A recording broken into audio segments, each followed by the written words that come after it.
Every year in April, the city of Brookings hosts Curb Week, where people put out free junk on the curb and it sits out for a week. I got this on the side of the road last Curb Week in April of 2024, which is how long it's been sitting around here. I haven't touched it since I pulled it from the side of the road.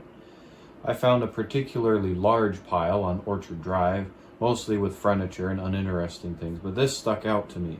So my friend and I pulled over and we dug around. Out of the pile, I found this Commodore, a box of 5 1/4 inch discs. This is all software for the C64. And I also found kind of a broken up MPS 801 printer. I gave the printer to a friend because I already had one that was in better condition. But of course I kept the computer and the discs. Now believe me, I tore through the whole pile. And these were the only things I could find. Unfortunately, no cables. And unfortunately no disk drive or cartridges or any other peripherals associated with this particular Commodore, but I got what I could get. So the computer itself is in pretty decent condition, a little yellowed or browned, I guess you would call it, on a C64, but all of the keys seem to be in good condition. All the ports are fine. This one in particular is Commodore 64 number 2,099,215. So it's by no means an early production model or anything like that. But around back, of course, the usual ports. Interestingly, there's this little jumper right here on the cassette tape port. I don't know exactly what these two pins are, but some sort of resistor for some reason. Well, anyway, I don't know if this computer works, so that's going to be the fun of this video. Well, I went and dug out the tin can monitor. I went and unplugged the aftermarket installation here just to remove any strange variables. I have plugged in my power supply and cable, video cable from my other Commodore. So let's see what happens.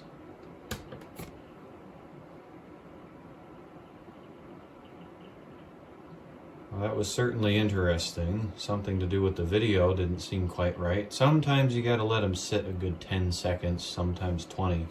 Let's try that again. Oh, well, that certainly makes my job a lot easier. Yeah, like I said, sometimes if they haven't been powered on in a while, sometimes it just takes a second go around or you just gotta wait. The keyboard is not all stuck up and really hard to get the keys to work like my other one, so that's good. I don't have to clean the carbon contacts. Let's try. This keyboard is not an expected layout. There we go. Okay, so program execution, or at least the most basic program execution, seems to be working. Let's try a few different things.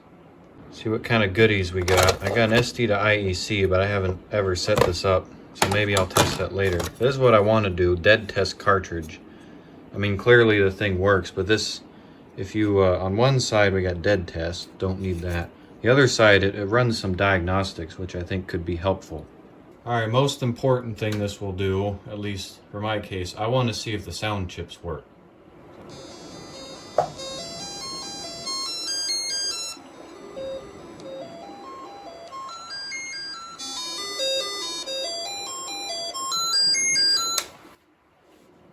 Alright, so sound works. Now, a lot of this stuff registers as bad, like a lot of the ports. I'm pretty sure with this software, you're supposed to also have things that you plug into like the cassette port, user port, cartridge port that work with this software. So if you don't plug them in, because I don't have them, it's going to report bad, but that doesn't necessarily mean they're bad. But seems like everything is in good order. Okay, so I got the fast load / SD to IEC cartridge to work. Joystick works so long as I leave it in port number 2. Now I'm going to show how to actually get this thing to work. And we'll do a list so you can see what's actually on here. This is the actual file browser program. This is a folder, and in that folder on the SD card is where you put all of your D64 images. So then we'll do load FB64 (8). If you don't put a (8) in any of these, it's going to think you're going to want the tape drive. So loaded. Now we run. Here we go. Now I can grab the joystick. Going to navigate to the test folder.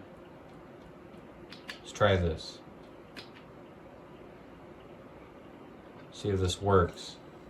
Oh my gosh, it works. So I would like that one.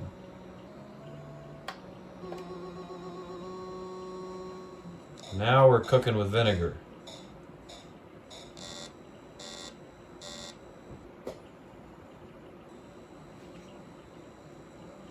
Okay, so joystick not working. Well, I died. How do you... Okay, so one Googling later, this is one of those games that only works if the controller is in port number 1. So that's nice. Alright, port number 1, ready. Try this again.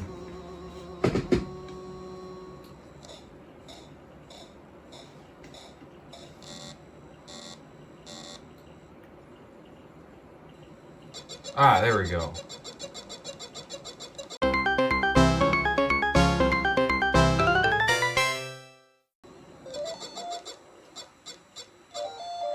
There we go.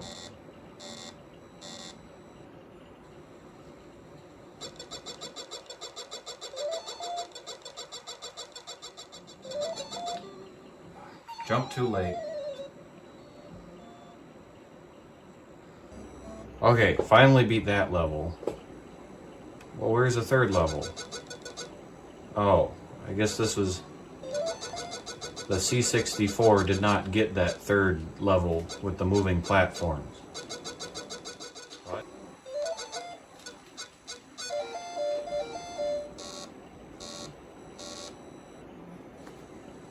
Oh, so we do get this level.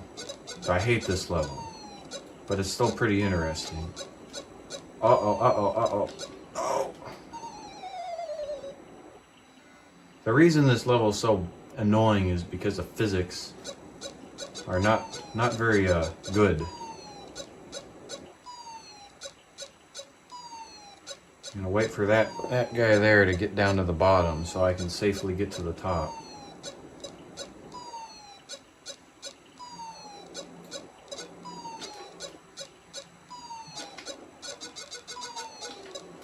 Okay.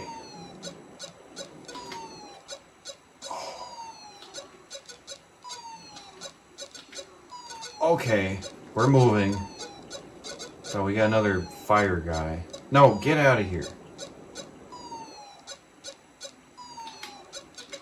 Oh.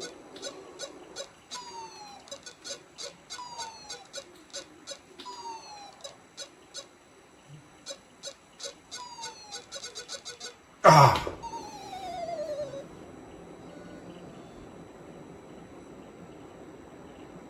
Alright, let's try a little something else.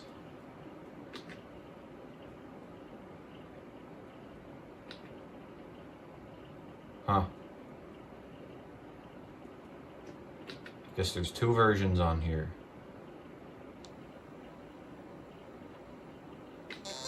Oh, we're going.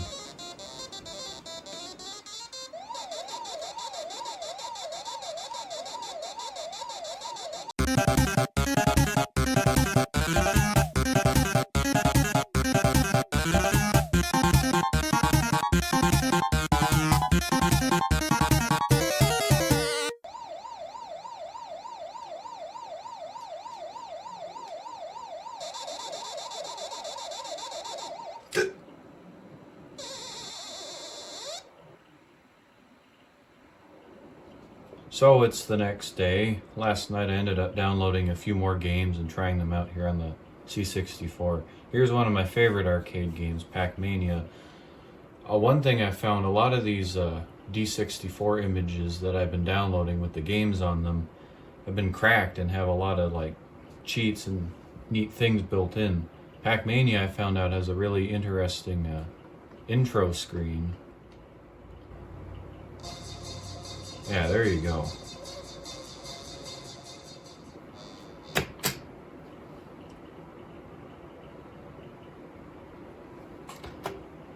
Okay, here we go. Sometimes it's kind of confusing to navigate through those screens.